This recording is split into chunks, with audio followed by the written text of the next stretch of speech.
On a previous video, I got a comment from Jerry who says he can't lie face down in yoga and then grab his feet and ankles and pull them to his butt because something is just too tight.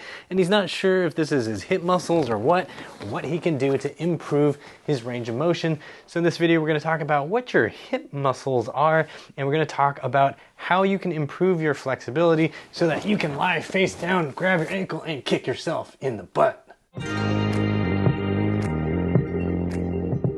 First of all, kudos to Jerry for being in a yoga class at the age of 77. He's still trying to improve his body and his life. So what is your excuse? Now, Jerry's question is all about hip muscles, but he doesn't know what hip muscles are, which is why he's asking, do I need to stretch my hip muscles? So let's talk about what the hip joint is and what hip muscles are. Hip joint is where your femur, which is the thigh bone, meets the pelvis. So this right here, where I'm yanking it out, that is your hip joint.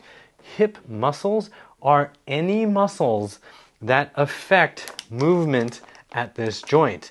That's going to include a lot of muscles. That's going to include your glutes, your big fat glute max, your glute med, which is here and attaches over here, your glute min, which is over here and attaches over here, your TFL, your obturator internus, externus, your piriformis, it's going to be your quadriceps muscles, it's going to be your inner thigh muscles, it's going to be your sartorius. There are also the hamstrings that are starting down here and then come all the way up to the bottom of your pelvis. So long story short, you have a whole bunch of muscles, and it's a really good idea to get an anatomy textbook or go on ChatGPT or whatever and look at diagrams of where all these muscles are and be amazed at how many muscles actually help control your hip joint. But then I don't want you to waste all your time just studying where the muscles are and feeling overwhelmed and thinking, well, how am I ever going to learn all this? This is so arcane, it's impossible to understand.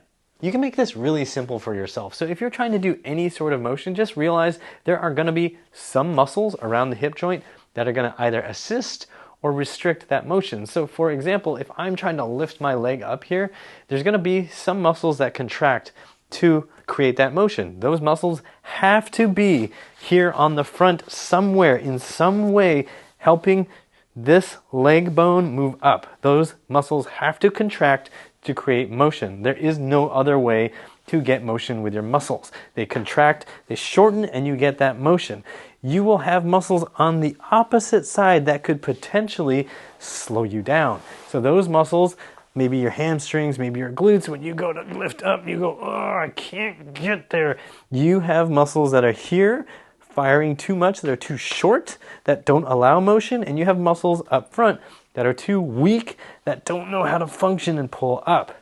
So then when we take this to Jerry's example where you're lying down on the floor and then you're trying to grab here, you got to think, well, what muscles are going to stop me from being able to grab my... And the more astute among you might be saying, well, when he's doing that, couldn't the muscles around the knee be restricting him? And the answer is yes, because you are trying to bend the knee, and the muscles that stretch on the front of the knee actually might not be allowing the knee to bend enough. But here's the tricky thing. Those same muscles also stretch up and affect the hip joint. So we are talking about hip muscles and knee muscles. And this is so important to understand because your leg muscles, these knee muscles, are also hip muscles. So when you're trying to figure out what you need to stretch, just think about what's the motion I'm trying to achieve and what would be restricting it. You don't have to get caught up in the names of all the muscles. So if my knee will not bend enough, what's going to stop me? Well, probably something here is going to stop me because there are these little straps, these cables going around the front that would stop my knee from being able to bend. And those straps and cables actually come up here. So if I can figure out a way to regress this, maybe I can get better at it. So let's say my knee is really tight. So maybe if I just go here and then I just kind of try to cheat my way slowly, trick my body into bending that knee more, I might be able to improve my performance when I'm lying face down and trying to pull on it. Also, because I know the hip flexors can affect this, because I'm trying to get a little more hip extension, right? If I can get more hip extension this way, then I can bring my foot closer to my butt. If I do that and improve my hip flexors, I'm going to be able to do this motion a whole lot better. So what are some simple things that Jerry can do to improve his ability to do that yoga pose? Well, he could start off with something like a quad stretch and turn it into more of a hip flexor stretch. So right here, I've just got something to support my leg, and Jerry's gonna try to reach and he's gonna say, oh no, this is way too tight. So what he could do is just grab like a band or something, a belt, and he could just put it around his foot, and then he could just start pulling it up towards his butt so that he's starting to open up the quads and the hip flexors. And, over time, he can just keep pulling it closer and closer and tighter, making sure that his glutes are squeezed, his abs are on, so that he's not just cheating and dumping his low back into this position. So this is one super easy way to improve that position. Another way to do this stretch is to get near a wall, down on the floor, put some padding under your knee, and then just put the foot up on the wall like so.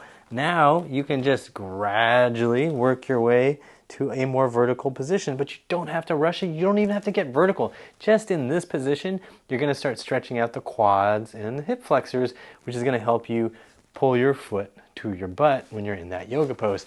And then you can just keep working on it, keep stretching it out, just gradually, safely breathing and relaxing so that those muscles lengthen.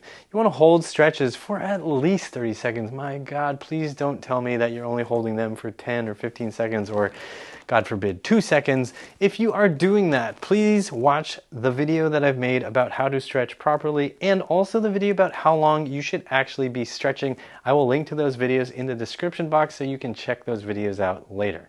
But really, you should probably be stretching for 1 minute or 2 minutes in these positions at an intensity level that feels manageable, that you can tolerate. If you feel like your knee is going to explode or your hip is going to pop out, you're just pushing way too hard and you need to back up, back off, and just breathe, man.